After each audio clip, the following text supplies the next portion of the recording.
ढोली बाजावची आरड्यासाठी म्हणले असते द्या, हे डाव असू शकतो फडणवीस साहेबाचा आणि अजितदादा सुद्धा अशी शंका आहे. थोड्या दिवसाचं म्हणले असते द्या, याला नादी लावा, चॉकलेट देऊन टाका याला. आता नगरपालिका आहे, आता जिल्हा परिषद आहे, आता तोवर तर द्या, पुढं बघू पुन्हा. म्हणजे असं असू शकतं, याला तात्पुरता आनंद देऊ शकतात, कारण याला ना जातीवादाच्या पलीकडे काही येत नाही, म्हणून याला असंच केलं असावं. परंतु अजितदादाला याची मोठी किंमत चुकावी लागणार आहे, खूप मोठी किंमत अजितदादाला चुकवावी लागणार आहे, कारण मराठा समाज लहान नाही आहे.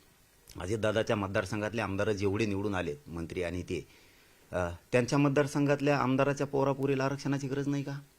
त्यांच्या मतदारसंघातल्या व्यावसायिकाच्या पोराला, शिक्षकाला, डॉक्टरांना, वकिलांना, शेतकरी मराठ्यांना, त्यांच्या मतदारसंघातल्या गरीब मराठ्यांना गरज नाही का आरक्षणाची? मग ह्या सगळ्या अजितदादाच्या आमदारांनी, मंत्र्यांनी अजितदादाला एकदा विचारायला पाहिजे की तुम्ही असं का वागताय बरं? हे जातीवाद करतो, आपल्या लेकरा बाळाचं वाटोळं करतं, तुम्ही याला पोसू नका. बिडात बी तसंच केलं. पायऱ्या चांगल्या आहेत का त्या अधिकाऱ्यालाच खवळलेलं दाखवील. कुठं एखादं कार्यालय असलं तिथं कलेक्टर ऑफिसला, त्याच्या जाईन, त्या खुर्च्याच कसं का वाकड्या तिकडे येतात, अधिकाऱ्याला झापी. अरे ते आरोपी करायचं बघावं, सहारोपी करायचं बघावं, त्याच्यात दादागिरी थोडी दाखवावं. पण धनंजय मुंडे यांचं मंत्री जे खातं होतं तेच खातं त्यांना भेटण्याची शक्यता आहे. कदाचित उद्या चालून ते बीडचे पालकमंत्री होऊ शकतात.